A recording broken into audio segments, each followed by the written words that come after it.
I think we are online now. Okay.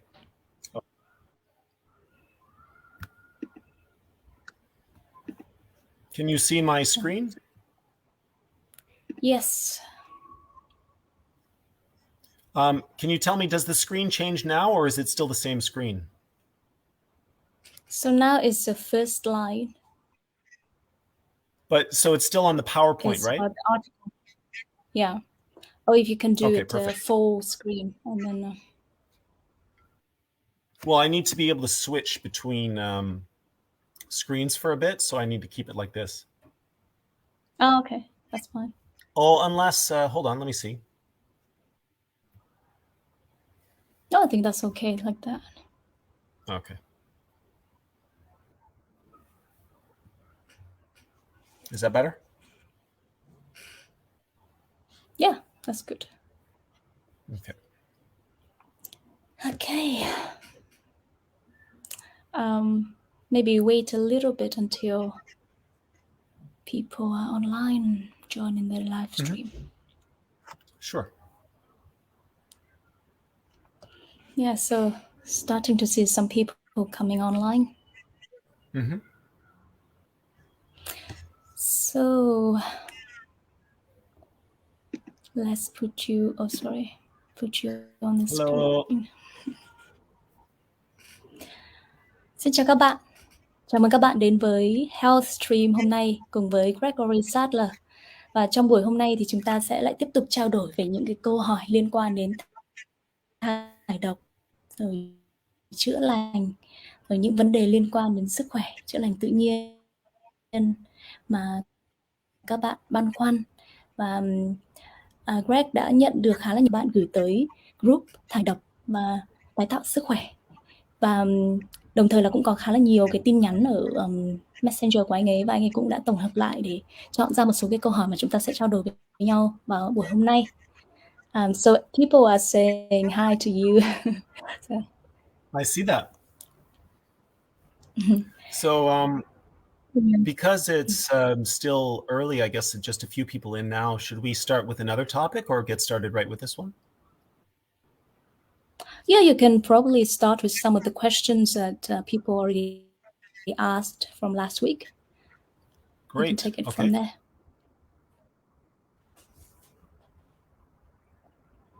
Thì bây giờ chúng ta sẽ bắt đầu với một số cái câu hỏi mà từ buổi hôm trước chúng ta chưa có giải quyết xong, bởi vì là cái thời gian nó không có đủ.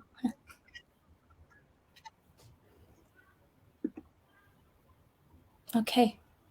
Thì đây là một cái câu hỏi mà buổi hôm trước Greg có nhận được, đó là khi mà thực hiện thải độc thì có thể làm theo cấp độ tăng dần khi mà nhịn ăn khô hoặc là nhịn ăn ướt theo cơ thể. Có nghĩa là mình hiểu theo cái ý này, có nghĩa là bạn ấy muốn hỏi xem là việc nhịn khô hay nhịn ướt ấy, thì ban đầu làm ít thôi rồi dần dần tăng cấp độ lên, đúng không ạ? Chứ còn không phải là theo cái cấp độ thải độc như là chúng ta đang nói đến ở trong cái bảng mà bạn Greg có share, mà có nghĩa là ăn nhịn khô hay nhịn ướt thì có thể tăng dần cái thời lượng hay là cấp độ lên thôi, đúng không? Yeah, so this question is about if we can do the water fast or juice fast with the more intense degree over the time, or gradually, rather than go straight away hardcore. Yeah, so I liked this question. It's a very good question to ask. In terms of, if everyone recalls the pyramid of detoxification we posted in the group, up until juice fasting, you can go as hard as you like, I feel, without problems, provided you're not in a extreme outlier situation like one of the topics we're going to be talking about today with the article. But when you start getting into the highest level of detoxification, which is water fasting, and then even higher than that, I believe, is dry fasting. With those, you definitely don't want to go extremes, especially if this is you're just starting out with detoxification.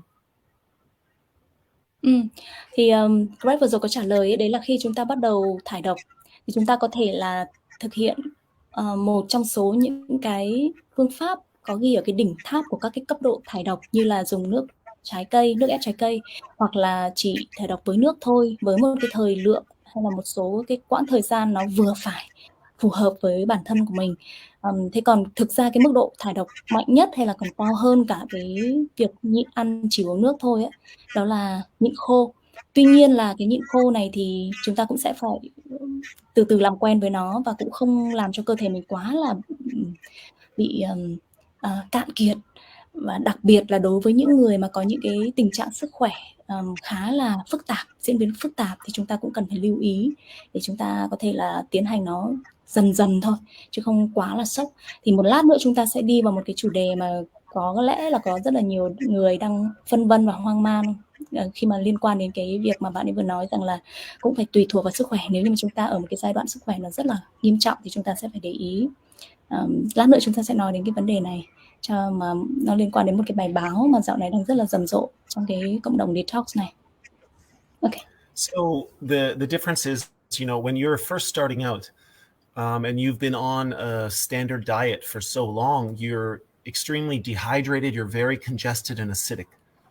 So the thing is with extreme fasting, like water fasting and dry fasting, it is very pulling on the lymphatic system and demanding of the eliminative organs, especially the kidneys, actually. So if you're very new to this and you just jump to that extreme, it can be very taxing and very stressful on the kidneys and the lymph system. So I think the first thing that you would want to do is juice fast first to really start hydrating and starting to break up some of that accumulated lymphatic congestion. Thì vừa rồi Greg có giải thích ấy, đấy là thông thường chúng ta đã ăn rất là nhiều năm với cái chế độ ăn hiện đại này, tức là ăn rất là nhiều cơm thịt, rồi những cái đồ mà gây tắc nghẽn và rất là dư axit trong người, và cơ thể chúng ta rất là khô. Và vì thế khi mà bắt đầu thải độc thì nếu như chúng ta mà bắt đầu ngay với cái nhịn ăn chỉ uống nước tinh khiết này, hoặc là nhịn khô, tức là không ăn uống tiêu thụ bất cứ một cái đồ ăn thức uống nào, thì có thể là nó sẽ hơi bị quá mạnh cho cơ thể, vì là cái hình thức thải độc cao nhất này, nhịn khô hay là nhịn chỉ uống nước lọc tinh khiết thì nó sẽ kéo và đẩy những cái chất thải, những cái độc tố, những cái axit dư rất là mạnh và nhanh, và cái cơ thể của chúng ta đang bị khô sẵn, và những cái bộ phận cơ quan trong người chúng ta đang không có quen với cái chế độ làm việc đó, quá tải, thì nó có thể gây ra những cái áp lực và những cái sự quá tải cho các cái cơ quan bài tiết này. Và vì vậy thì bạn ấy khuyên rằng là khi mà chúng ta bắt đầu cái chặng đường thải độc của mình thì chúng ta có thể nên bắt đầu với việc là nhịn ăn uống nước ép trái cây, nó sẽ nhẹ nhàng hơn và nó giúp cấp nước, bù nước cho cơ thể đã, bởi vì chúng ta đều đang rất là khô, đang bị táo bón nhiều này, hay là dư axit rất là nhiều, chúng ta cần phải trung hòa bớt đi và thải bớt ra đã. Thì thải độc bắt đầu bằng nước ép trái cây là một cái phương pháp rất là tốt và chúng ta nên thử. Okay. So when I first started and I tried to experiment into dry fasting, I started with a 24-hour dry fast, and then coming into more like a 36-hour or 48-hour, and then eventually I did the 5.5-day dry fast. I've even heard of some people doing 12 days dry fasting. It's possible, but I don't really recommend it. I would definitely say if you wanted to do a longer dry fast for better detoxification, because it will have strong detoxification effects, but at around 48 hours or a little bit over that, I would recommend hydrating a little bit again and then going back into dry fasting, because if you get too dry, your kidney is ready to filter, ready to eliminate, but it doesn't have enough water to eliminate that. After a while, you just stop urinating. So I would recommend doing that. Thì khi mà Greg bắt đầu thử nghiệm cái phương pháp nhịn khô thì bạn ấy bắt đầu với 24 giờ trước này, sau đó lần thứ hai thì bắt đầu với 48 giờ, và sau đó thì tăng dần lên, và cái lần dài nhất thì bạn ấy làm là 5 ngày rưỡi thì trong cái thời gian mà nhịn khô này thì cơ thể đẩy được rất nhiều và rất nhanh những cái độc tố và những cái tắc nghẽn ra ngoài. Tuy rằng cũng có rất là nhiều người thậm chí làm dài hơn thế, làm 7 ngày, thậm chí làm đến 12 ngày nhịn khô, tức là hoàn toàn không tiếp xúc với thậm chí là cả nước, tức là không tắm, không động chạm vào gì nước cả, người chỉ là khô thôi. Thế nhưng mà với cái kinh nghiệm và những cái nghiên cứu của Greg thì Greg có chia sẻ rằng là thực ra thì sau 48 giờ nhịn khô cơ thể chúng ta nó quá khô và chúng không có một cái dung dịch lỏng nào để mà đẩy những cái chất thải đi ra ngoài qua những cái cơ quan như là thận hay là ruột, đặc biệt là thận. Khi mà nó khô quá thì cơ thể không thải được thời gian này. Nếu như mà người chúng ta mà có đủ nước trong một thời gian dài thì có thể chúng ta sẽ thực hiện được lâu hơn. Nhưng mà khi chúng ta còn đang mới bắt đầu, còn đang ăn một cái chế độ ăn nó có rất là nhiều axit từ lâu rồi thì sau 48 giờ này gần như chúng ta không có thải được ra. Cho nên là chúng ta có thể thử nhịn khô, nhưng chúng ta chỉ nên làm khoảng độ 48 giờ và sau đó nên uống chất lỏng vào người để nó còn có cái gì đó, có cái chất lỏng để mà thải được ra, đưa những cái thứ chất thải, bạch huyết và nhiều thứ khác ra ngoài qua đường thận, qua các cái cơ quan bài tiết khác nữa. And I would definitely stress, you need to develop a better understanding of your body and know your limits. So don't get attached to numbers. If you think, oh, I heard people did a 40-day water fast and they had great results, so I'm going to do that no matter what. Don't attach to that 40 days. If you start feeling, read up and know what to expect on a water fast. And when you start to feel those signs that they say that the body's had enough, stop. Don't try to push yourself and reach some crazy number just because other people have. So for me personally, I wanted to do the 40-day water fast, but my body was giving me signs at day 23 that it had had enough. So it was time to stop. Thì chúng ta cũng không nên là khi mà chúng ta đọc, chúng ta nghe những cái thông tin từ những người khác nói mà chúng ta cố để đạt được một cái con số nhất định nào đó. Ví dụ như là có những người nói rằng chỉ uống nước thôi trong vòng 40 ngày, thậm chí 60 ngày, hay là nhịn khô tận 7 ngày hay 10 ngày, vân vân. Thì chúng ta không nên bị ảnh hưởng và bị bám lấy, cố gắng đạt được những cái con số mà mình nghĩ rằng như thế mới là tốt, mới là giỏi. Tại vì thực ra thì chúng ta phải lắng nghe cơ thể mình, chứ không phải là cơ thể nào cũng như nhau. Có những người làm cái nhịn ướt chỉ uống nước thôi được 40 ngày, nhưng có những người thì không thể làm được như vậy, có thể là sẽ hoàn toàn kiệt quệ và thậm chí có thể gây ra những cái hại cho cơ thể. Và ví dụ như là đợt mà Greg làm cái nhịn ăn chỉ uống nước tinh khiết thì bạn ấy định là làm 40 ngày, bởi vì là trong sách báo rồi là những cái người mà ghi lại những cái hành trình thải độc đó, người ta nói là 40 ngày, nhưng đến ngày thứ 23 thôi thì cái cơ thể của bạn ấy bắt đầu có những cái dấu hiệu cho thấy rằng những cái nguồn tích trữ năng lượng hay là gì đó thì đã cạn kiệt chẳng hạn, và thấy những cái dấu hiệu là cơ thể thực sự đang cần phải nạp lại những cái khoáng chất và những cái năng lượng, chứ thay vì là cứ tiếp tục thải và cuối cùng là không còn gì cả. Thì chúng ta cần phải hết sức là tỉnh táo, lắng nghe cơ thể mình, thay vì là cứ cố gắng để đạt được một cái thành quả, một cái con số để chúng ta tự hào về nó hay là để mặt bằng ai đó. Thì cái đấy là cái mà chúng ta cần phải hết sức lưu ý và tỉnh táo. Okay. Just before we go on to the next one, there's a few comments in the chat there. Is there anything that people wanted to add or related to that topic? Vừa rồi thì mình có để ý thấy là có một số người đang có comment ở trên livestream, đó là em có nên thải sỏi gan, sỏi mật không, và liệu điều đó có tốt không? Hay là một câu hỏi khác, đó là anh ơi, đường fructose có đi trực tiếp vào tế bào không? Như là đường glucose thì phải có insulin, phải không anh? Vậy đường fructose tốt hơn glucose phải không? Và đây là một câu hỏi rất hay mà mình thấy là cũng đã gặp phải nhiều lần. So there is a question. The first one is, should we do the liver and gallbladder stone flush? And the second question is, would fructose come directly into the cell? Fructose, yeah. And where is it? And I heard that glucose, or what is it in English? Glucose. Yep, glucose, yeah. Needs insulin to carry it. So how about fructose? And is that better than glucose? Yeah. Excellent question. The fructose and glucose, yes. From all that I've studied, what they say is that fructose is absorbed directly into the cells, which is why healers like Dr. Morse, for years, they've had a lot of success treating diabetics. One of the counselors that I first studied with that helped me in my detoxification, she was diabetic. And she had no problems with fruit sugars at all. But yes, if you go into the disaccharides or polysaccharides, which are the more complex sugars, and glucose as well, you do require insulin as a carrier from the pancreas. So yeah, fructose is definitely the much better option. Thì đúng là cái đường fructose từ trái cây ấy, thì nó hấp thụ vào tế bào trực tiếp và nó không cần phải có insulin để mang vận chuyển hay là phân bổ nó.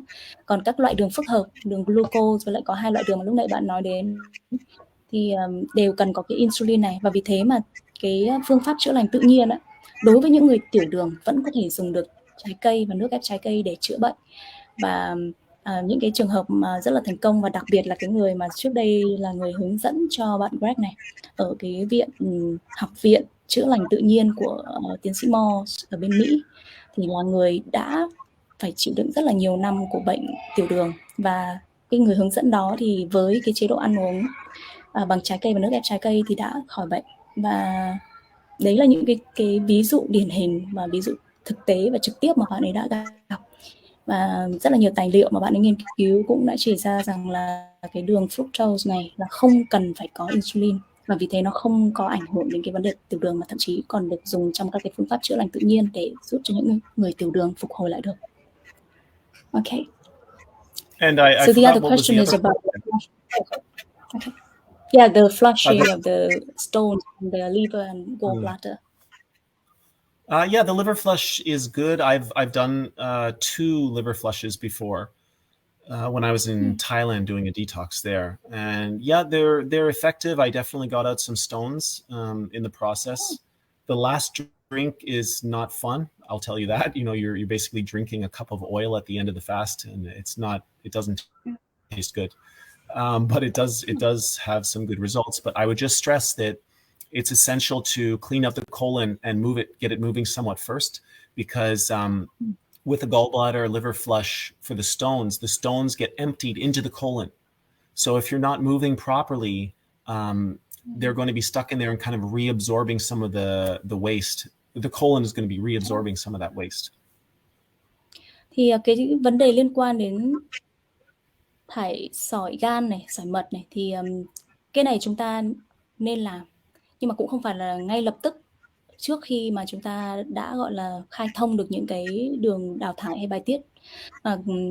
Bạn ấy vừa nói đến đấy là cách đây hình như là 4 năm bạn ấy ở bên Thái Lan, và bạn ấy có làm cái chương trình flush, cái thải cái sỏi ở gan và mật, thì bạn ấy làm 2 lần, 2 chương trình, và cũng đã thải được những cái sỏi từ gan ra. Và cái chương trình này thì chúng ta có thể tự làm, tự tìm hiểu. Tuy nhiên đó là bạn ấy có khuyên rằng chúng ta không nên làm nếu như đường ruột của chúng ta chưa sạch, đường đại tràng của chúng ta chưa sạch, bởi vì những cái chất thải, những cái độc tố này nó vẫn còn đang tắc nghẽn ở đó. Và khi mà chúng ta đào thải cái sỏi hay là sỏi bùn hay là những cái độc tố từ gan và mật ra, nó sẽ nằm ở trong ruột, nó bị tích ở trong đấy hoặc bị tắc ở trong đấy. Và như vậy cơ thể chúng ta lại hấp thụ lại chính những cái đó, và như vậy thì nó không những là không đi được ra ngoài mà nó lại hấp thụ lại, thì nó cũng không có cái tác dụng gì ở đây cả, và thậm chí là còn gây ra những cái độc hại liên quan đến đường ruột đó. Thì chúng ta cũng lưu ý cái phần này. Chúng ta lựa chọn cái thời điểm mà khi mà chúng ta đã thải độc đại tràng rất là tốt rồi và nó vận hành trơn tru rồi, để mà cái sỏi nó thải ra nó phải đi ra ngoài được. Okay. So you want to carry on with some of the comments, or should we go into the main questions that you already prepared today? Yeah, so we can go into the big topic, I guess, now. Okay. Because we're already about halfway through, and so we'll just tackle that one. Okay. So just to check, can you ask everyone if they're familiar with this story? Okay. Thế thì bạn Greg hôm nay có ý định là sẽ chia sẻ với các bạn một chút về cái vấn đề mà liên quan đến một cái bài báo gần đây có khá là nhiều người hoang mang và cũng đặt câu hỏi dành cho Greg. Và không biết là các bạn đang xem livestream hay là video này sau này thì các bạn có đọc qua cái bài báo này chưa ạ? Nếu có rồi các bạn có thể comment cho mình biết không ạ? Cái bài báo này nói về người phụ nữ ở Sài Gòn tử vong sau 10 ngày detox chỉ ăn trái cây và uống nước. Và bài báo gốc này có vẻ như là được đăng trên báo Phụ nữ Việt Nam.vn ạ. Thì không biết là các bạn đã đọc chưa ạ? Chưa. Vâng. Thực ra chưa đọc thì cũng tốt. thôi mình đỡ bị hoang mang lo lắng. Thế còn nếu mà ai đã đọc rồi mà còn đang hoang mang phân vân á, bởi vì thực ra Greg cũng nhận được khá là nhiều thì bây giờ chúng ta sẽ cùng nghe cái sự chia sẻ từ Greg, cái góc nhìn của bạn ấy về cái vấn đề này, hay cụ thể là về cái bài báo này như thế nào, để chúng ta cũng có một cái góc nhìn nó đầy đủ hơn, bao quát hơn, và có một cái sự bình tâm nào đó khi mà chúng ta lắng nghe từ một cái người cũng có kinh nghiệm và có chuyên môn. Yeah, can you share about what you feel about this article with people? Yeah. So the first thing I want to say that goes, it should go without saying, but my heart goes out to the family of this woman who lost her. You know, I'm very sorry that, you know, it ended up being her time to leave, and I hope her family has found some solace. So that I just wanted to say that before we get into it. Thì trước hết thì có lẽ là tất cả chúng ta, và đặc biệt là vừa rồi Greg cũng có nói đến, đó là chúng ta cũng hãy đầu tiên dành cho cái người đã khuất và gia đình của họ một cái sự kính trọng và biết ơn và tôn trọng, thay vì là chúng ta chỉ tập trung vào mổ xẻ những cái vấn đề này mà quên đi những cái nỗi đau mà gia đình họ đang phải trải qua. Thì cũng đầu tiên chúng ta hãy dành một giây phút để chúng ta cũng gọi là dành cái tâm nguyện rằng là gia đình họ được bình an và cũng trải qua những cái nỗi đau mất mát này một cách nhẹ nhàng. Và bây giờ thì chúng ta sẽ đi vào cái chủ đề ạ. Yes. Okay. Okay, so starting with the article, first I wanted to say, upon reading it, I had to get it translated for myself to read, but I have to say that I was very disappointed that this is kind of what passes for journalism right now. It was very disappointing and kind of illogical. Even the structure and the flow of the article, there were some parts that didn't connect well and didn't make sense. Thì về cái bài báo này một cách cụ thể thì cá nhân bạn Greg và cả mình cũng đọc rồi, mình đều thấy là hơi bị thất vọng về cái logic mà họ viết ở trong cái bài báo này. Một cái bài báo nó không thực sự có logic và không có căn cứ cho lắm. Thì ví dụ như trong cái luận điểm đầu tiên họ nói là người phụ nữ này chỉ có ăn hoa quả và uống nước trái cây 10 ngày, thế là bị mất. Và cái bác sĩ này có nói rằng là có rất nhiều người bị bệnh thận, và cô này thì là một cái trường hợp đặc biệt là mất sau khi mà quyết định là thải độc bằng cách ăn trái cây và uống nước. Thế xong đoạn dưới thì lại nói đến là có rất nhiều người đã nhập viện và mất do cái việc detox này, trong khi bài báo đoạn trước đang nói chỉ có một người, sau đó lại nói là rất nhiều người nhưng trong đó không có căn cứ. Đấy là cái thứ nhất về cái logic. Và cái thứ hai về cái logic đó là đoạn trên thì nói rằng là cái người này do là ăn trái cây nên là bị nhiều kali quá rồi là chết. Thế rồi đoạn dưới lại nói rằng là đồng thời ngoài ra còn có một người nữa cũng bị nhập viện và chết. Không phải, xin lỗi, người đấy không có chết mà là bị nhập viện và cũng bị gì đó ảnh hưởng rất là lớn về thận cái thứ. Mình cũng tưởng đang nói về cái chủ đề này, nhưng mà cái người đấy lại là bởi vì là do uống nước ít và do ăn quá nhiều thịt, vì là hè đi tụ tập với bạn bè nhiều, ăn nhiều thịt, uống nhiều rượu bia vân vân. Thế thực ra cái logic của bài này ở đâu vậy? Đang nói về một cái trường hợp là cái người phụ nữ này bị detox nên là bị mất vì cái detox, xong lại nói đến cái chuyện là cái cô này là bị vào nhập viện vì là uống nước ít, với lại là bị ăn nhiều thịt, với lại là rượu bia quá. Thì riêng về cái logic của cái bài này và cái cách diễn đạt hay những cái luận điểm của cái người viết bài này, thực sự mà nói từ góc độ của một người mà hay nghiên cứu chẳng hạn, hay đọc những cái tài liệu để mà tìm ra được những cái kiến thức, thì chúng ta sẽ thấy rằng là cái bài này nó không có logic và nó không có luận điểm cụ thể. Đấy là cái thứ nhất. Yeah, okay, can you carry on? So my guess did you explain the illogical flow between telling about this woman's case and then the woman in summer? Between some of the paragraphs and the content, so I think the logic that they connect. I think basically what they were trying to cover themselves, like they're trying to condemn one way, saying, "Oh, this is terrible, this will kill you," but then they also don't know what the correct answer is. So they're okay with judging this one, but then they don't want to say what the correct one is. So they just say on the other end, "Oh, well, fast food is also not good, and you should hydrate." But they avoid saying, you know, what would have been the correct way to approach it. So I'm guessing that's kind of why what they were trying to do, maybe, with that. Thì với một cái bài viết như thế này chúng ta đọc, chúng ta thấy rõ rằng là cái người viết không có một cái căn cứ và không có chuyên môn và không có cái logic trong đó. Vì thứ nhất là họ nói rằng là cái người này bị chết vì detox 10 ngày, sau đó người ta là nhưng mà cái người kia cũng bị vào viện vì là uống nước ít quá rồi ăn đồ ăn nhanh vân vân. Thì thực ra thì thứ nhất là khi chúng ta đọc chúng ta hay bị cuốn vào những cái từ ngữ mà nó nuôi dưỡng cái nỗi sợ của chúng ta và chúng ta quên mất xem là chúng ta đang đọc cái gì. Thì khi đọc một cái bài báo này chúng ta tìm thấy cái logic trong nó là không có. Và cái căn cứ và luận điểm của họ cũng rất là mơ hồ và nhảy vào những cái kết luận rất là vội vàng. Okay, can you carry on? So, just from my analysis of the article, first I wanted to highlight a few important things. So, thế còn nếu mà để nói về cái vấn đề cụ thể mà cái tiêu đề của bài báo này nói đến, đó là cái người này bị tử vong do detox 10 ngày và ăn nước trái cây, uống nước này. Thì bây giờ chúng ta sẽ nói kỹ hơn một chút về cái vấn đề trực tiếp liên quan đến này, ngoài cái vấn đề logic là nó không có cái trọng điểm nào mà chúng ta vừa nói đến. Okay. First off, this was a very, very sick woman. It says so in the article. She had severe water retention in her lungs, edema. She had end-stage renal disease, which means chronic degenerative kidney failure level, right? So I'm guessing the doctors would have her on the medication and they would eventually just say, we're going to need to give you a transplant because your kidneys are failing. She also had lupus, which is a very serious autoimmune disease as well. So she was very sick. And on top of that, I'm guessing she was so sick that she was starting to get afraid and she wanted to try something, but she was so late in her process of starting that. And the other big mistake that she made was she just cut her medication without talking to her doctor. So there are certain medications that you cannot just cut. It can actually end up hurting you, that you need to titrate, slowly come off of. So again, they didn't say what kind of medication it was, but I wish they had.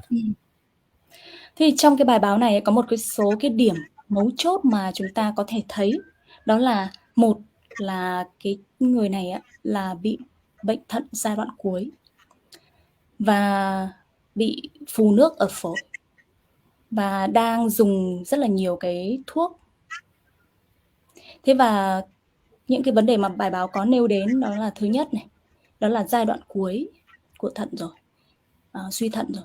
Và cái khi mà bị suy thận thì nó thường có những cái triệu chứng bên lề, đó là tích nước ở phổi, rồi là lượng kali trong máu không đào thải ra được qua thận vì là thận suy.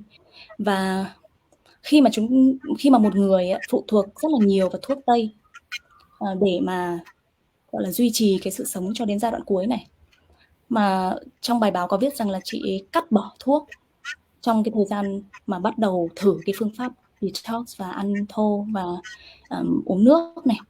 Thế thì cái việc mà ngay lập tức cắt đi cái thuốc mà cơ thể mình nó đang quen phụ thuộc vào, vì thực ra các cái cơ quan lúc này nó không có hoạt động tốt mà mình đang lệ thuộc vào một cái giúp nó vận hành, thì chúng ta cắt một cái thì nó có thể gây ra những cái vấn đề xáo trộn, hoặc là có những cái cơ quan nó không làm việc được khi không có thuốc đó. Mà khi mà chúng ta bắt đầu cái con đường chữa lành tự nhiên thì bao giờ chúng ta cũng cần phải có cái sự thích nghi và dần dần cắt giảm dần cho đến lúc mà thực sự cơ thể nó phục hồi thì mới có thể cắt được, chứ còn ngay lập tức mà cắt đi mà thậm chí đang ở trong cái giai đoạn rất là cao trào hay là giai đoạn cuối này thì nó cũng rất là nguy hiểm. Và vì thế thì khi mà nhìn vào những cái gọi là cái gì nhỉ, những cái luận điểm này, những cái nguyên cớ này, thì chúng ta có thể thấy được khá là rõ về những cái nguyên nhân có thể dẫn đến tử vong. Mà chúng ta nhìn một cách khách quan thôi, chúng ta cũng đã thấy rằng là một cái người ở giai đoạn cuối thì dù có ăn cơm hay ăn thịt cũng có thể đến lúc người ta phải ra đi. Thế nên là cái bài báo này nó có vẻ như là đưa ra một cái kết luận nhưng lại không dựa trên những cái luận điểm thực tế, mà chỉ có nhìn vào cái 10 ngày cuối cùng người ta ăn cái gì và đổ cho cái việc 10 ngày cuối cùng đó, thay vì là nhìn vào cả một quãng thời gian người ta bị cái bệnh suy thận này từ 20 tuổi đến năm 42 tuổi, 22 năm trời dựa vào thuốc, và cái đến tận giai đoạn cuối rồi mới bắt đầu để tìm đến cái phương pháp chữa lành khác. Thì tại sao chúng lại đổ lỗi cho cái 10 ngày cuối cùng mà lại không có nhìn vào một cái giai đoạn rất là dài và những cái vấn đề liên quan khác như là suy thận giai đoạn cuối, như là phổi tị nghẽn nước, rồi máu đã không lọc được nhiều, rồi bất chợt lại bỏ thuốc nữa. Đấy, thì khi mà chúng ta đọc những cái thông tin này, chúng ta cũng cần phải có cái sự tỉnh táo để mà đọc một cách kỹ lưỡng, mà có những cái sự cân nhắc, thay vì là chỉ nhìn một cái tiêu đề và thế là cái nỗi sợ của chúng ta cứ cuốn vào nó, đi theo nó, tin vào nó ngay lập tức. Okay. So, the conclusion that they gave, oh, she died from too much fruit. This is not only ignorant, but it seems like fear mongering. So, again, like I said, with this woman, she had basically kidney failure. And the kidney plays a very essential role in the body. It's responsible for the filtration and elimination of lymphatic waste, metabolic waste. And it's also responsible for filtering out excesses of vitamins and minerals that we consume from the body to keep us healthy. So they said, oh, she died from potassium, too much potassium. But when someone is that sick with their kidneys, they could technically die from an overload of several minerals. I mean, if she had too much iron, it's toxic that she's not able to eliminate through the kidneys. If she had too much magnesium or copper or selenium, you would have the same result. So the kidneys, it's basically the straw that broke the camel's back. Fruit did not kill her. What she had done up to that point had led to that level of decay and degeneration. Thì như chúng ta nhìn thấy cái vấn đề mà bài báo chỉ ra, đó là chị này bị suy thận giai đoạn cuối, và khi mà thận không có hoạt động tốt, tức là nó không lọc được máu, nó là cái cơ quan lọc, đào thải chất thải bạch huyết và lọc máu. Thì khi mà không lọc được, có nghĩa là trong máu của chúng ta đã quá dư thừa nhiều cái chất độc tố này, rồi nhiều cái chất mà chúng kể cả là khoáng chất, kể cả những chất rất cần thiết cho cơ thể, nhưng nó không lọc được, không thải được, thì nó cứ bị ứ đọng ở trong đó, và trở nên khi mà nó quá nhiều thì chúng ta bị ngộ độc. Thì không kể là kali hay là gì cả, tại vì người ta nói là vì là kali quá nhiều trong fruit nên là trong trái cây nên là bị ngộ độc kali. Thế nhưng mà kể cả là sắt khi mà có quá nhiều, hoặc là khi magie hay là kẽm hay là đồng hay là gì trong máu, khi mà một khi thận đã không lọc được, không thải được, thì tất cả những cái này nó sẽ dần bị ứ lên và nó không có thải được ra ngoài, và thành ra là bất cứ một cái chất gì dù là cơ thể cần, nhưng khi nó quá nhiều nó cũng trở thành độc, và có thể cơ thể bị ngộ độc, và khi mà thận không hoạt động thì không có thải được ra ngoài. Okay. So, I hope people understand that, and that I wish they had elaborated on exactly what she was doing for this potassium overload.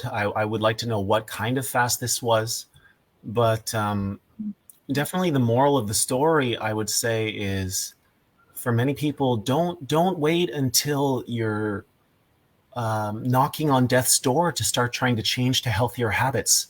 That's the unfortunate part, is a lot of people, even they would rather die than give up their eating habits. They would rather die than stop eating pizza and hamburgers and all these foods that lead us to disease and decay in the body.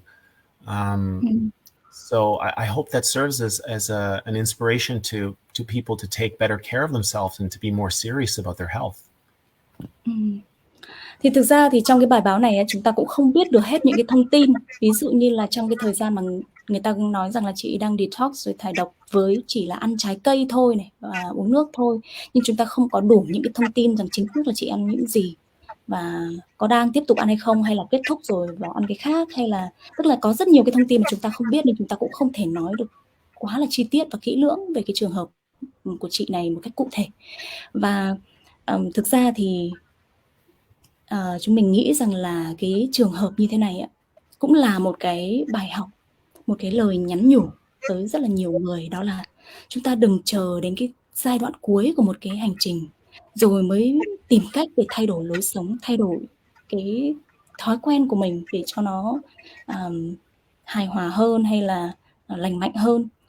Vì đôi khi mà đến cái giai đoạn cuối rồi chúng ta quá là gọi là gì nhỉ? Chúng ta không còn những cái niềm hy vọng, những cái phương pháp nào đó nữa, nên chúng ta mới bắt đầu đi tìm kiếm một cách để mà thay đổi. Khi mà những cái phương pháp mà chúng ta đã theo, như chị ví dụ như là 22 năm trời theo thuốc Tây, theo bác sĩ mà nó vẫn không có cái hồi kết như mong muốn, thì mới bắt đầu đi tìm đến những cái phương pháp mới. Thì chúng ta thực ra không cần phải chờ đợi đến cái lúc như thế này. Và cái bài học ở đây chúng ta có thể lựa chọn, một là để nuôi dưỡng cái nỗi sợ của chúng ta, và hai là một cái bài học để chúng ta cảnh tỉnh rằng là đừng chờ đến lúc mà quá muộn rồi hay là đến cái giai đoạn cuối rồi chúng ta mới bắt đầu đi tìm cái cách để thay đổi, và lại thay đổi một cách đột ngột quá. Thì chúng ta sẽ không nói đến cái chuyện ở đây nữa là thực tế là nó đúng hay sai ở chỗ nào, và cái phương pháp này nó có thực sự đã làm họ trị như vậy hay không, hay nó là cái căn bệnh nền đã gây ra cái kết quả này. Thế nhưng mà chúng ta hãy lựa chọn một cái bài học cho riêng mình. Đấy là chúng ta hãy từ bây giờ, khi đang còn có cơ hội, thì chúng ta hãy lựa chọn một cái phương pháp, một cái cách sống, một cái lối sống sao cho lành mạnh hơn, khỏe mạnh hơn, bình an hơn, và sao cho mình cảm thấy có nhiều năng lượng, nhiều sức sống, và không gây ra những cái đau mỏi, nhức nhối trong người, và dần dần tích tụ những cái độc tố hay là những cái căn bệnh mà sau này chúng ta mới phải bắt đầu tìm cách để cứu chữa. So I've attached some links for people in the chat. These are also journalist stories, reports from TV news, and also written reports of people that have completely reversed serious health conditions. So Graves' disease, and there was another gentleman there who is a quadriplegic. He had a series of ailments, and the doctors could do nothing for him. He worked actually with Dr. Robert Morse back in the late 1990s.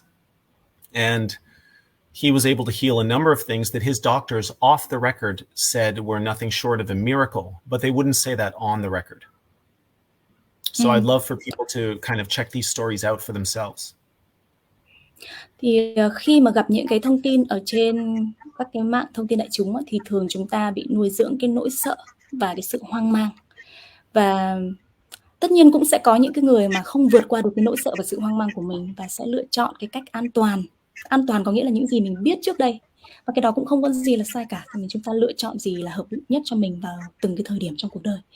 Thì tuy nhiên là khi mà chúng ta bắt đầu có những cái sự hoang mang và bắt đầu cảm thấy những cái gì quen thuộc nó không thực sự thật, không thực sự phù hợp, thì chúng ta cũng nên có cái sự tìm hiểu những cái nguồn thông tin khác nhau để có thể có một cái góc nhìn tổng thể và cân bằng để đưa ra được những quyết định cho cá nhân mình. Thế thì Greg có đưa vào comment những cái đường link để cho chúng ta có thể tham khảo thêm về những cái trường hợp với những cái bệnh nan y vô cùng nguy kịch, và thậm chí đến cả những cái giai đoạn cuối, và những cái phương pháp tự nhiên mà người ta đã chữa lành được cho chính họ với những cái sự dẫn dắt của những cái vị thầy chữa lành hàng đầu của thế giới.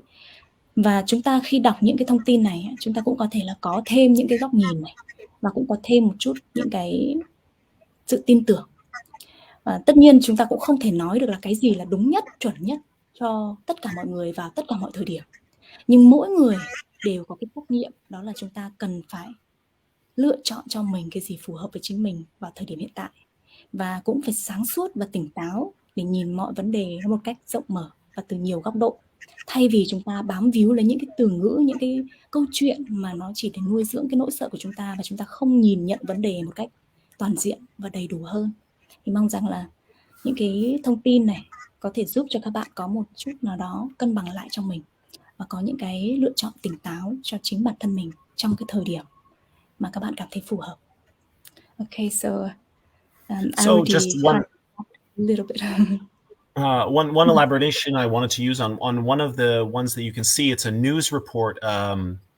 I can't remember. It was something like a local Channel 4 news team. They did a whole video segment on this quadriplegic gentleman who couldn't move from the throat down. And years before, he had suffered serious fractures that left his legs uneven. So one leg was 2 inches longer than the other. And after months of an intensive detox protocol with Dr. Morse's program, the grape juices and the herbs, one night, overnight, the legs corrected themselves and they were even again. And they have x-rays to prove that in the video. And it was miraculous. The doctors couldn't explain it. And, oh, go ahead. And then I just wanted to ask them, why do you think that is? Why do we have these hundreds of cases of people healing themselves, but this is not more in the mainstream news? I wanted to ask them, why do they think that is? Okay. Thì vừa rồi Greg có mô tả lại một ví dụ của một cái trường hợp mà sau rất nhiều tháng mà họ ấy đi theo một cái lộ trình, một cái phác đồ điều trị bằng chỉ có thảo dược và ăn vô tự nhiên. Và tất nhiên là cũng có một cái bài bản từng giai đoạn, từng bước một được hướng dẫn bởi tiến sĩ Morse ở bên viện chuyên điều trị về những cái bệnh hiểm nghèo này bằng phương pháp chữa lành tự nhiên. Thì sau một vài tháng, tức là ông này có cái bệnh đó là nguyên cái đường tiêu hóa từ cổ họng trở xuống không còn hoạt động nữa, và cái xương chân của ông ấy là bị lệch 4 phân khoảng độ 2 inch. Thì sau một cái thời gian thải độc và chữa lành với những cái công thức hoàn toàn tự nhiên này, thì cái cơ thể của ông ấy điều chỉnh trở lại, và cái xương và cái độ lệch của cơ thể nó điều chỉnh trở lại và bắt đầu hoạt động được các cái tuyến tiêu hóa bài tiết này. Và những cái trường hợp như thế này nó rất là nhiều, và không phải là chỉ là nói miệng thôi, mà là có những cái tài liệu ghi nhận lại những cái ảnh chụp ray các thứ từ trước khi điều trị cho đến sau khi đã chữa lành được. Thì chúng ta có thể tìm hiểu rất là nhiều, có rất là nhiều cái trường hợp như vậy mà chúng ta nên tự mình tự vấn mình, đặt một cái câu hỏi, đó là tại sao những cái trường hợp mà tự chữa lành bằng những cái công thức thảo dược, bằng những cái chế độ ăn rất là đơn giản mà báo chí rồi là các cái ngành y học cái thứ không có nói đến. Chúng ta hãy đặt câu hỏi tại sao và tự ngẫm nghĩ xem vì sao có những cái trường hợp mà họ chữa lành thành công mà chúng ta chỉ thấy trên những cái group kín, mà chúng ta lại không thấy trên những cái phương tiện thông tin đại chúng. So I'd be curious if they have any comments they'd like to make regarding that. I would love to hear what they have to think about that, because one thing that I want to stress after reading this article is people need to develop their critical thinking skills more. You know, too often we fall prey to this fear mongering, and you know, I encourage people to, you know, don't just dismiss this, do the research, look behind it, and do the research on the other side, and then make your own decision as to what you believe. But to help you with the other side, I've just added another link for grapegate.com. There you'll see so many testimonials from people that have healed themselves of varying conditions. Thì các bạn có thể là suy nghĩ về cái câu hỏi lúc nãy bạn đặt ra, đó là vì sao chúng ta không thấy những cái thông tin này ở trên các phương tiện thông tin đại chúng. Và bạn ấy cũng khuyên rằng là mỗi chúng ta hãy cần phải luôn luôn có một cái phản xạ, đó là khi nhận bất cứ một cái thông tin gì, chúng ta hãy tìm hiểu nó, tìm hiểu cả những mặt đối lập của nó và những cái phương pháp khác đi với nó, để sau đó chúng ta sẽ tự mình đưa ra được một cái lựa chọn, cái nào phù hợp nhất và cái nào thực sự cảm thấy nó gọi là gì nhỉ, cùng chung cái cảm nhận, cùng chung cái tiếng nói trong sâu thẳm của lòng mình. Và mình nhìn vào những cái ví dụ thực tế điển hình để chúng ta thấy được những cái góc cạnh mà đôi khi nó không được bộc lộ ra ở các cái phương tiện thông tin đại chúng. Thì bạn ấy vừa mới gửi thêm một cái đường link, đó là grapegate.com này. Tất cả rất nhiều những cái chia sẻ của những cái trường hợp thực tế mà họ chữa lành được với những cái phương pháp tự nhiên để chúng ta tham khảo thôi. Thế còn cái chuyện là các bạn cảm thấy hoang mang, nghi ngờ hay như nào, đấy là cái cảm nhận cá nhân mà chúng ta cứ nên nhìn nhận từ nhiều góc độ và từ đó mà đưa ra được quyết định cho cá nhân mình. Okay. Maybe we can wrap up. The herbal protocols are a very big part of the healing as well. The herbs are essential, not just the fruit juices.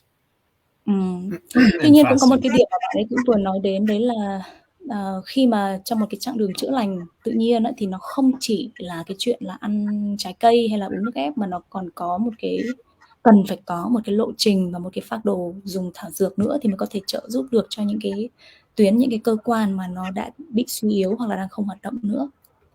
Okay. So no one had any opinions. I didn't see any comments putting up, but giờ chúng ta cũng không that isn't made more mainstream, available in the mainstream media. Có lẽ là những cái điều bạn ấy vừa chia sẻ và những cái câu hỏi đó để lại cho chúng ta khá là nhiều suy nghĩ trong lòng, phải không ạ? Thì bởi vì vừa nãy bạn nói là có ai mà có câu trả lời cho câu hỏi của bạn ấy có thể comment được không, thì mình không có nhìn thấy comment nào cả, thì mình nghĩ rằng là có lẽ chúng ta đều đang có những cái suy nghĩ riêng cho chính mình, cũng không có vấn đề gì cả. Yeah, so I'm thinking probably everyone is really thinking hard about that, and everyone has their own feelings and decision that they should make for themselves. So that's okay. Of course. Of course. And that's, whatever you feel is true for you, do that. I don't try to push my beliefs on someone.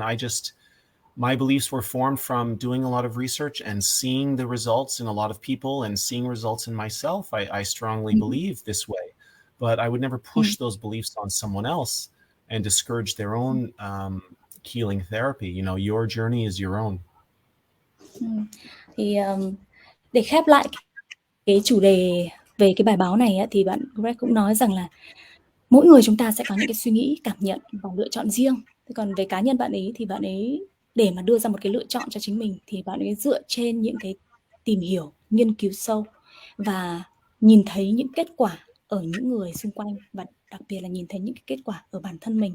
Thì đây là những cái cách thức hay là những cái công cụ để mà chúng ta sử dụng để mà giúp cho mình có những cái cảm nhận nó chân thật hơn và lựa chọn được những gì nó phù hợp nhất với chính mình. Và bây giờ chúng ta có thể chuyển qua câu hỏi tiếp theo của một bạn tên là Lý Phạm Thị. So you can kind of summarize this question. Can you understand the question, or do you need me to No, I don't translate recall what this one was.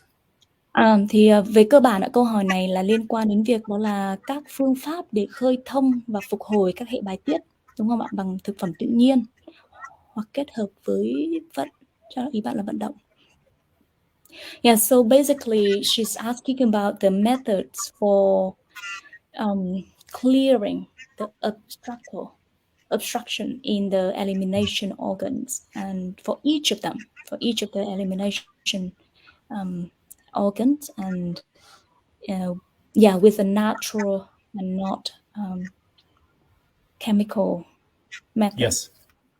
Yeah, so I wanted to thank her for the question, and she's actually with us tonight on the live stream. I don't know if she's still here, but she was at the beginning. So thank you for the question. And basically, there is an herb for any condition. And there are herbs that are excellent for different organs and different endocrine glands.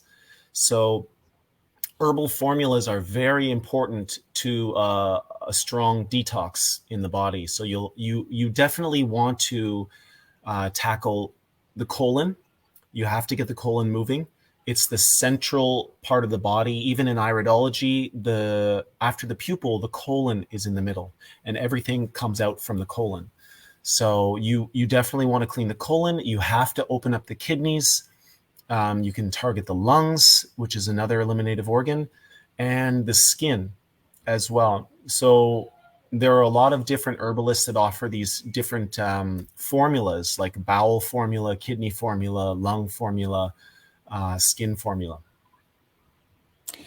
Thì các cái cơ quan bài tiết của cơ thể thì chúng ta có thể lưu ý là có một số cái cơ quan chính, và đặc biệt là quan trọng nhất đó là cái vùng đại tràng, là cái cơ quan đào thải chính của cơ thể.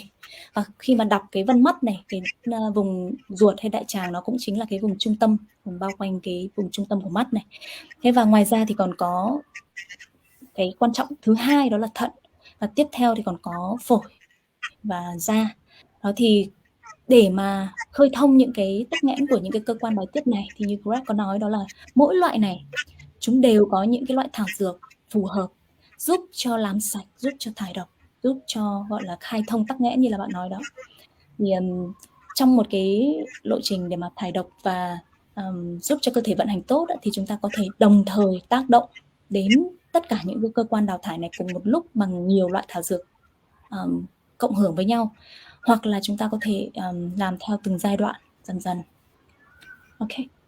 The other essential part to the detox is using fruits, because the fruits are the most astringent foods. So they're very pulling of the lymphatic system. So they'll help to relieve some of that lymphatic congestion, loosen it up, and help to get the process moving to try and eliminate the lymphatic waste from the kidneys. Và ngoài ra, ngoài cái việc là dùng thảo dược để tác động vào những cái cơ quan bài tiết này, thì như các bạn cũng đã biết đó là khi chúng ta mà chuyển sang chế độ ăn rất là nhiều trái cây, thì trái cây là nó có cái khả năng kéo những cái axit dư kéo những cái tắc nghẽn và những cái chất thải bạch huyết ra. Nên là cái chế độ ăn nhiều trái cây này nó có cái tác dụng rất là lớn trong việc làm sạch cơ thể, kéo những cái độc tố và kéo những cái tắc nghẽn ra ngoài. And the strongest of those would be grapes and lemons. Okay. Thì về trái cây ấy, thì có nho và chanh là hai cái loại trái cây có đặc tính là kéo và khai thông mạnh nhất.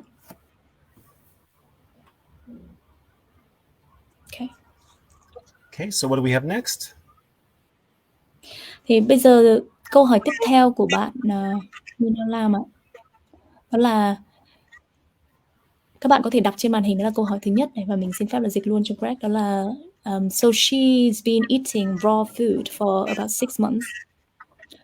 And she doesn't do any enema. And recently she changed into monofruit. For example, sometimes is dragon fruit, or sometimes, or another day is watermelon. And she started to have like black stool and a lot of waste or something like that. So she's asking, is that good? Can you give some advice? Absolutely, yes, that is wonderful. So one of the main means that your body uses to eliminate waste and toxins and accumulated garbage in the body basically is through mucus. So if you notice when you catch a cold, your body's immune system, in order to eliminate things, will start producing mucus. Mucus can come out of your nose, it can come out of your ears, your mouth, other places too, which we won't talk about. But the darker mucus from the colon is probably in the what we call mucoid plaque. So that's the kind of hardened waste and mucoid plaque that is accumulated and developed over years of improper eating. And it's basically made up of mucus and toxins and waste, as well as proteins left over from a high protein diet. So when you start to eliminate things like that, that's a very good thing. Thì vừa rồi Greg có giải thích rằng là trong cơ thể của chúng ta ấy, thì có cái dịch nhầy là cái cơ chế mà cơ thể đẩy các cái chất thải, những cái độc tố, hay là khi mà chúng ta ví dụ bị cảm cúm, bị virus, chúng ta sẽ thấy là chúng ta có rất nhiều dịch nhầy chảy ra. Đây là những cái mà chúng giúp cho đưa những cái chất thải của cơ thể ra ngoài. Thì khi mà chúng ta bắt đầu ăn những cái chế độ ăn nhiều trái cây, và đặc biệt là một loại trái cây ấy, thì nó bắt đầu giúp cho cái cơ thể mình nó kéo những cái tắc nghẽn này và đẩy những cái độc tố ra ngoài. Và đặc biệt là ở cái vùng ruột của chúng ta thì qua nhiều năm nó tạo thành một cái như là một cái dây thừng ở trong đó, rất là chặt tắc nghẽn ở đó, và nó gọi là mucoid plaque. Thì khi mà chúng ta bắt đầu nhìn thấy những cái chất thải màu đen này ở trong phân thì có nghĩa là nó cũng bắt đầu được đẩy ra ngoài dần. Và như vậy đây là một cái dấu hiệu rất là tốt. Và những cái cặn này nó tự tích trữ ở trong cái ruột này nó rất là lâu rồi, và nó rất là cứng, thì không phải là nó sẽ ra được hết ngay, mà nó sẽ ra dần dần. Thì đây là một cái dấu hiệu tốt là bạn đang thải được những cái phần đó thông qua cái đại tràng của mình. Okay.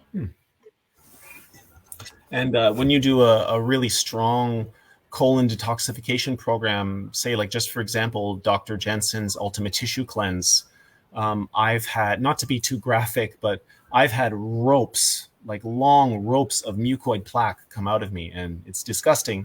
But as one of my favorite teachers always used to say, better out than in. Thì khi mà các bạn có thể để mà thải độc đại tràng thì có thể là dùng cái dịch vụ thủy trị đại tràng, hoặc là có thể tự làm ở nhà cái chương trình gọi là Ultimate Tissue Cleansing của Dr. Jensen. Thì cái chương trình này nó mỗi lần làm là khoảng 7 ngày, thì cái chi tiết của nó cũng khá là phức tạp. Tuy nhiên là khi mà làm cái chương trình này thì sẽ đến một lúc mà chúng ta kéo được cái dây thừng nó ra ngoài, nó như một cái dây thừng luôn, kéo được ra ngoài. Nó có vẻ rất là ghê, nhưng mà luôn luôn chúng ta nhớ rằng là những cái này khi thải được ra ngoài tốt hơn là chúng ta còn để trong bụng. Cho nên là nếu như mà có thể thì chúng ta có thể tham khảo những cái phương pháp để làm sạch đại tràng này. So there is a question from Lý Phạm Thị. She was the one who asked about how Yes. to clear all this obstruction in the elimination organs, and she's asking, can you specifically advise on the types of herbs or fruits that would help detoxing and restoring the functions of the kidney, bowels, lung, and skin? Okay, so I don't have a lot of the specific herbs memorized. I usually use formulas from famous detox clinics that I'm familiar with and that I know work. There are thousands of herbs. I mean, that's not my specialty. I'm a nutritional consultant. I do detox and I do iridology. That's what I focus on, and using herbal programs from established and well-known herbalists. I haven't personally ventured into a lot of the technicalities of herbalism, but I will tell you, for example, for the colon, a really good colon formula will be using herbs like Cascara sagrada, slippery elm, plantain, and gentian. These are 4 really good herbs that you would like in a bowel formula. Yeah, so one second, I just interpreted. Thì xin trả lời cái câu hỏi của bạn Lý Phạm Thị, đấy là những cái loại thảo dược cụ thể á, thì thực ra Greg vừa mới nói đấy là để mà nói là về thảo dược thì có hàng nghìn loại và có rất nhiều những cái loại thảo dược mà nó cùng có những cái tác động lên những cái bộ phận nhất định. Thế và thực ra mà nói thì bạn Greg này không phải là một người chuyên về thảo dược học, mà bạn ấy là nutritionist, tức là người chuyên về dinh dưỡng này, chuyên về detox này, chuyên về chữa lành tự nhiên này. Thì thảo dược là một công cụ trong số đó, và bạn ấy thường sẽ tìm kiếm và làm việc với những người cung cấp nguồn thảo dược, những cái công thức thảo dược tổng hợp tốt nhất. Chứ còn thực ra cá nhân bạn ấy không phải là người cung cấp hay là chuyên sâu về tất cả các loại thảo dược. Và đặc biệt là ở Việt Nam thì nếu như chúng ta để ý thì sẽ thấy có rất là nhiều cái phân nhánh, đó là những người chuyên riêng về thảo dược, có những người thì chuyên về đó, ví dụ như bắt mạch rồi bốc thuốc các thứ, có những người thì chuyên về massage, có nghĩa là như vậy. Thì Greg là người chuyên về đọc vân mắt để chẩn đoán được những cái điểm yếu, những cái vấn đề mà chúng ta đang có trong cơ thể nó nằm ở đâu và cần phải giải quyết ở đâu, và chuyên về cái nutrition, tức là cái chế độ dinh dưỡng, và chuyên về các chương trình thải độc, tư vấn và coach về thải độc, và các cái chương trình gọi là gì nhỉ, chương trình nhịn ăn thải độc, fasting, và tạo ra gọi là gì nhỉ, đưa ra một cái phác đồ, các cái giai đoạn, các cái bước, các cái quá trình mà chúng ta cần phải làm đồng bộ để có thể xoay chuyển được những cái vấn đề sức khỏe và cải thiện sức khỏe và tái tạo lại sức khỏe. Thế còn về thảo dược ấy, thì tất nhiên bạn ấy cũng có những cái kiến thức cơ bản, như là ví dụ như là thải độc về đường ruột đại tràng ấy, thì có một số cái loại thảo dược mang tên ví dụ như Cascara. Can you repeat the I actually typed it in the chat for you. So it's Cascara sagrada, gentian. Cho bạn này. Ví dụ như là herbs tốt cho cái đường ruột nhé, thì có Cascara sagrada, rồi gentian root, rồi marshmallow, rồi plantain. Cái này bạn có thể search Google để ra cái tên Việt Nam. Thì đây là những cái loại mà ví dụ tốt cho đại tràng này. Nhưng mà lưu ý là phải tránh lô hội và senna. Đây là những thứ mà gây cho cái sự kiểu như là cái đường ruột của chúng ta bị nghiện, bị phụ thuộc vào chúng, và nó chỉ có tác dụng rất là ngắn hạn thôi, chứ nó không có tác dụng sau này lâu dài. Thế còn ví dụ như là thảo dược dành cho thận thì sẽ có juniper berry, uva ursi, rồi bồ công anh, vân vân. Thì thực ra để mà liệt kê các cái thảo dược này thì chúng ta có thể tự tìm hiểu được trên những cái trang về thảo dược, thì họ cũng viết ra rất là rõ chứ không phải là ít. Tuy nhiên là nó có rất là nhiều. Đây, hoặc ví dụ như cho da thì có những cái loại mà bạn ấy đang viết ra đây. Thì thường thì chúng ta có thể là tự tìm những cái loại thảo dược độc lập này, tìm những cái nguồn cung cấp hữu cơ và tự nhiên để chúng ta tự dùng, tự tạo thành một cái công thức để dùng. Hoặc chúng ta cũng có thể tìm đến những cái nguồn mà thực sự chất lượng để chúng ta sử dụng cái công thức mà họ đã tổng hợp cho mình, tức là họ đã lựa chọn và tổng hợp lại những cái loại thảo dược tốt nhất và tạo thành một cái nghiền thành bột chẳng hạn, và chúng ta có thể mua từ họ. Thì thường thì bạn Greg này thường là lựa chọn những cái công thức tổng hợp đó từ những cái nhà thảo dược với cái nguồn gốc và cái chất lượng gọi là hàng đầu trên cái thế giới trong cái lĩnh vực chữa lành tự nhiên này. Thì cái này cũng là để cho các bạn tham khảo thôi. Ví dụ như thảo dược cho gan thì cũng có bồ công anh, rồi là cái hoa milk thistle này là mình không rõ tên tiếng Việt cho lắm. Vậy thực ra mình không ở Việt Nam 10 năm nay, cho nên là nhiều khi những cái từ chuyên môn hoặc là những cái từ mà mình ít dùng mình không có nhớ về tiếng Việt. Thì các bạn có thể hoàn toàn tìm những cái thảo dược này ở trên mạng, hoặc là có thể liên hệ với những cái người gọi là nhà thảo dược herbalist tại Việt Nam hoặc là trên thế giới, thì đều có rất là nhiều cái công thức này, và mình có thể tìm xem loại nào có ở địa phương mình hoặc là dễ trồng chẳng hạn, mình có thể tự làm, hoặc là có thể tìm kiếm ở những cái nguồn thảo dược mà uy tín trong cái giới chữa lành trên thế giới. Okay. And a lot of the herbs will be different here. You know, the herbs that I'm familiar with are primarily North American and European herbs. I'm not sure of how many of those grow naturally in Vietnam, but Vietnam will definitely have its own wonderful herbs. It's just I'm not familiar with Eastern herbs very much, other than a few Chinese herbs like heishu. But Thì thực ra những cái loại thảo dược mà bạn ấy nói đến thì cũng có thể không có hết ở Việt Nam, nhưng chúng ta có thể tìm những cái người mà chuyên về thảo dược Việt Nam để có thể hỏi những cái tương đương, ví dụ như là có cái loại thảo dược nào dành cho đường ruột hay là cho thận hay cho gan, thì thực ra thì những cái bài thuốc dân gian hoặc là những cái người chuyên về thảo dược Việt Nam này đều sẽ có thể cung cấp cho bạn những cái tên đó, để có thể là bạn có thể mua từ họ, hoặc có thể là tự trồng, tự tìm kiếm một cái nguồn uy tín nào đó, đúng không ạ?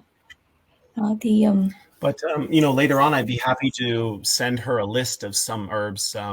Just looking at some formulas from some famous sites that I know of, that I can screenshot the lists of different herbs for the kidneys and the colon and that. But so if she likes, I can do that for her.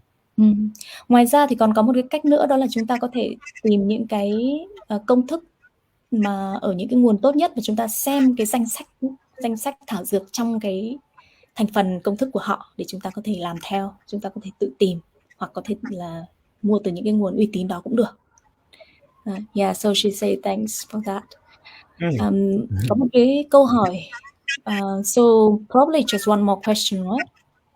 Yeah, and then we'll just quickly answer one of these, and then just to finish up, if anyone has anything additional they'd like to ask quick question, and I'd be happy to do that. Thì bây giờ chúng ta sẽ đi vào một cái câu hỏi có lẽ sẽ là câu hỏi cuối cùng trong buổi tối hôm nay, đó là liên quan đến lượng calo nạp vào cơ thể. Thì có khá là nhiều bạn có băn khoăn về cái câu hỏi này, cho nên Greg có viết một cái câu trả lời ở trên group rồi. Tuy nhiên là có lẽ là nhiều bạn vẫn rất là quan tâm, nên là chúng mình vẫn đưa vào cái buổi hôm nay. Đó là khi mà ăn trái cây hoặc là ăn thô thì cái lượng calo nạp vào cơ thể liệu có đủ hay không? Bởi vì là ai khi mới bắt đầu ăn thô, đặc biệt là ăn thô với tỷ lệ cao thì đều giảm rất là nhiều cân, và lo lắng cái chuyện đó là bị gầy còm và bị giảm rất là nhiều cân, mà ai cũng gặp cũng chê là sao dạo này gầy thế. Đó, rồi nếu như mà ăn trái cây mà không ăn được nhiều một lúc thì ăn ra nhiều bữa nhỏ, liệu nó có tạo nên cái gánh nặng cho hệ tiêu hóa hay không? Đó. Okay, so this question is about when people start raw diet, they usually lose a lot of weight and worry about being so thin and look so weak and things like that. So they're worrying about the calories in the fruits diet. Would it be enough? And how to not lose weight? So I hate to break it to you, but losing weight is kind of part of the initial process, because for most people with many years of eating an improper diet, they've accumulated so much waste and basically lowering the function of their organs and glands. So basically there's a digestion, absorption, utilization, and elimination problem in most people. So until you get that cleaned out and improve that, your absorption and utilization of what you're eating is very low. But as you start to clean out, your body gets much more efficient and it's able to do much more with much less. So you will put that weight back on. But initially, yes, I mean, I got crazy skinny when I was first starting. Thì có một điều mà chúng ta cũng cần phải lưu ý để mà biết được, để mà gọi là chấp nhận trước này, đó là khi mà chúng ta bắt đầu chuyển sang một chế độ ăn lành mạnh, healthy, hoặc là chế độ ăn rất là nhiều rau củ quả tươi, đặc biệt là trái cây tươi, thì gần như bất cứ ai trong giai đoạn đầu không có nghĩa là chỉ có 1 tuần, 2 tuần, một vài tháng, thậm chí 1-2 năm đầu là chúng ta giảm rất nhiều cân. Bởi vì thực ra thì là do cái hệ thống trong cơ thể mình vận hành chưa có tốt, đó là hệ hấp thụ chưa tốt, hệ tiêu hóa này, hấp thụ này, vận chuyển trao đổi chất này và bài tiết. Tất cả những cái chức năng này nó đang không tốt sau rất là nhiều năm tắc nghẽn do những cái chế độ ăn không đúng. Cho nên là khi mà chúng ta thay đổi đồ ăn, chúng ta không có hấp thụ tốt và cũng không có đào thải, không có vận chuyển được những cái chất trong người, nên là những cái phần mỡ thừa, rồi là những cái gọi là cơ bắp nhưng mà xây dựng trên những cái cơ sở là những cái chất nó không thực sự là tốt cho cơ thể, và có những cái nó lẫn trong đó rất là nhiều độc tố, rất nhiều axit. Thì khi mà chúng ta bắt đầu thay đổi ăn sạch hơn, ăn những cái chế độ mà nó giúp cho cơ thể đào thải độc tố, thì nó sẽ đào thải cả những cái gì nó không sạch đó, nó bao gồm cả mỡ, cả cơ, cả vân vân. Thì những cái thứ này nó giống như là đập nhà đi xây lại vậy, xây trên một cái nền tảng với những cái viên gạch mới, sạch hơn, chắc hơn, vững chắc hơn cho về sau. Thế nên là chúng ta có một cái sự chuẩn bị tâm lý để chúng ta không quá là thất vọng về cái việc là chúng ta sẽ bị giảm cân. Nếu như chúng ta có một cái sự chuẩn bị tinh thần và biết rằng là mình đang xây dựng lại một cái cơ thể dựa trên những cái nền tảng mới, những cái nền tảng chắc chắn và tốt đẹp hơn, thì chúng ta cũng sẽ vững tâm hơn. Thế và đặc biệt đó là sau một thời gian khi mà chúng ta bắt đầu ăn uống sạch và sống một cái sinh hoạt lành mạnh rồi ấy, thì những cái hệ tiêu hóa, hấp thụ, phân bổ, đào thải này nó sẽ trở nên hiệu quả hơn. Và vì thế mà chúng ta bắt đầu sẽ lại tăng lại cân cho đến một cái mức cân gọi là gì nhỉ, tối ưu cho cơ thể mình. Tối ưu chưa chắc đã là cái cân mà chúng ta mong muốn, nhưng nó là cái cân nặng tối ưu cho cái sự vận hành của cơ thể và phù hợp với cái tình trạng sức khỏe trong cơ thể mình. Thế và đôi lúc thì khi mà chúng ta bắt đầu chuyển sang ăn thô, ăn trái cây, thì chúng ta thường không có ăn nhiều, không có ăn đủ lượng. Bởi vì chúng ta thường ăn rau, ăn hoa quả nó chỉ như là ăn chơi thôi, ăn vặt thôi.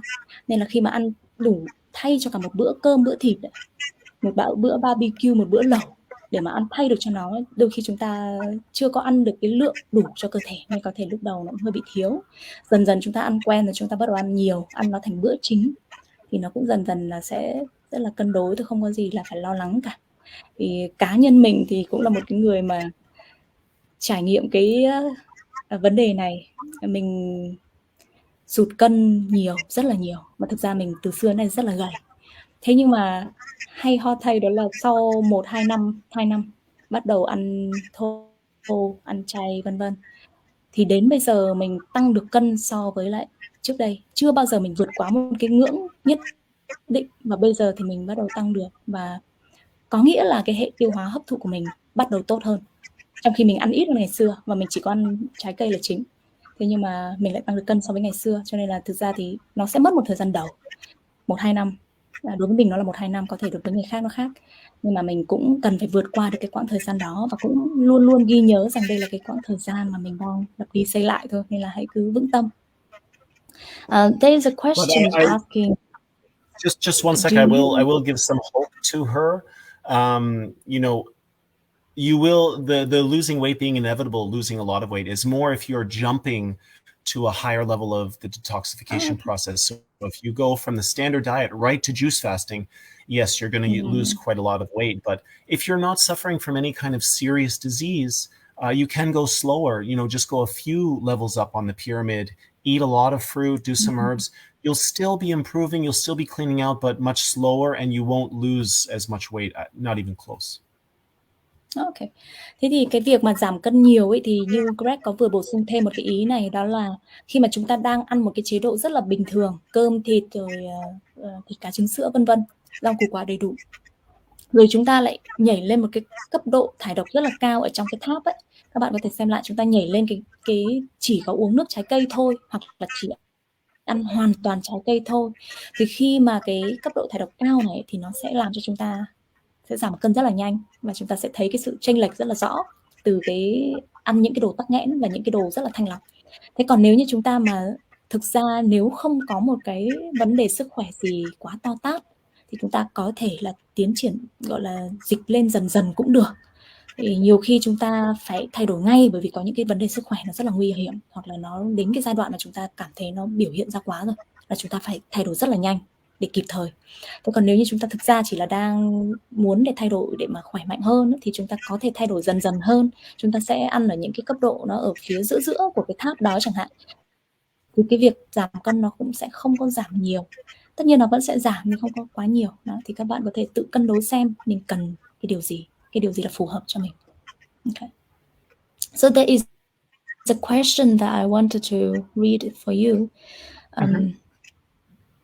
So do you do the iridology or eyes reading online and help with the detox coach online, or do you do in person? Both.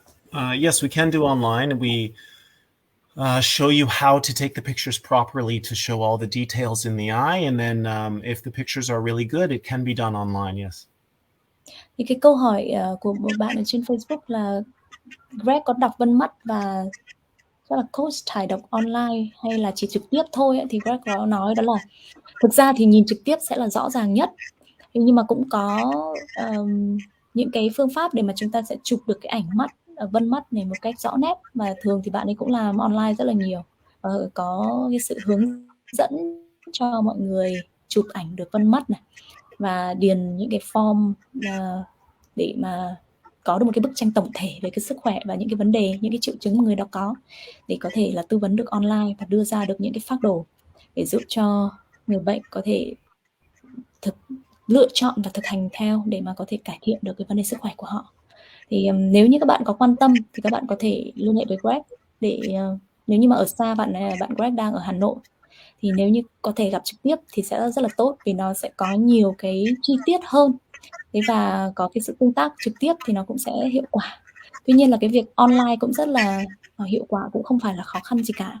Thực ra bây giờ cái công nghệ thì nó cũng rất là tân tiến, và vì thế nên là chúng ta vừa có thể là chụp ảnh được rất là rõ nét vân mắt này, hay là với những cái trao đổi, những cái form, những cái câu hỏi rất là chi tiết kỹ lưỡng này, cộng với lại có những cái trường hợp mà sẽ cần phải có thêm một cái bước nữa, đó là đo tần số lượng tử chẳng hạn, thì những cái này đều có thể hỗ trợ cho việc đọc và phân tích những cái vấn đề sức khỏe trong cơ thể để đưa ra được một cái lộ trình cải thiện.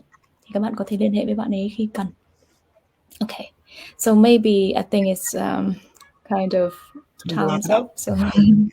Well, I just wanted to say thank you for everyone for coming and choosing to spend your valuable Friday night with us. I really appreciate that, and I send love to all of you, and I wish you the best on your journey for health, whichever way you choose. And I would love for people to contribute as to my question earlier, in the chat, what they think about that after we post the video. And please check out these these links that I provided. Please save them and check them out. We'll try and post them also. Thì hy vọng rằng là những cái thông tin chúng ta trao đổi ngày hôm nay có những cái tác dụng nhất định cho các bạn trên cái con đường tìm kiếm thông tin, rồi là nỗ lực để chữa lành và tái tạo sức khỏe cho cơ thể mình. Và hy vọng rằng các bạn có thể dành thời gian để đọc những cái thông tin, những cái link mà bạn ấy đã chia sẻ, và hy vọng rằng là các bạn cũng sẽ có những cái sự thấu hiểu, một cái sự góc nhìn tổng thể và cân bằng, và có một cái niềm tin vững chắc hơn trên cái con đường mà các bạn đã chọn, hoặc là đang và sẽ chọn. Và cảm ơn các bạn rất nhiều đã dành thời gian quý báu của buổi tối thứ 6 cuối tuần này để dành cho cái trao đổi về sức khỏe. Và đây cũng chính là cái món quà mà các bạn đang dành cho chính mình và gia đình mình. Và mong rằng là chúng ta sẽ còn gặp nhau và tiếp tục trao đổi về những cái câu hỏi rất là thú vị liên quan đến sức khỏe này. Các bạn có thể thoải mái đặt câu hỏi ở trên group này, và hy vọng rằng các bạn có thể chia sẻ những cái cảm nhận của mình về những cái gì chúng ta trao đổi ngày hôm nay trên những cái comment trong video này. Và nếu như các bạn cảm thấy những cái thông tin này có ý nghĩa thì có thể chia sẻ nó đến với nhiều người hơn. Greg và mình đều rất là cảm ơn các bạn đã tham gia buổi ngày hôm nay và đóng góp vào nội dung của buổi ngày hôm nay. Xin chào và rất trân trọng sự có mặt của các bạn, và chúc các bạn một cuối tuần thật bình an và một chặng đường mới với những điều thật tích cực và những sức khỏe dồi dào. Cảm ơn các bạn và hẹn gặp lại trong một buổi gần nhất. Xin chào.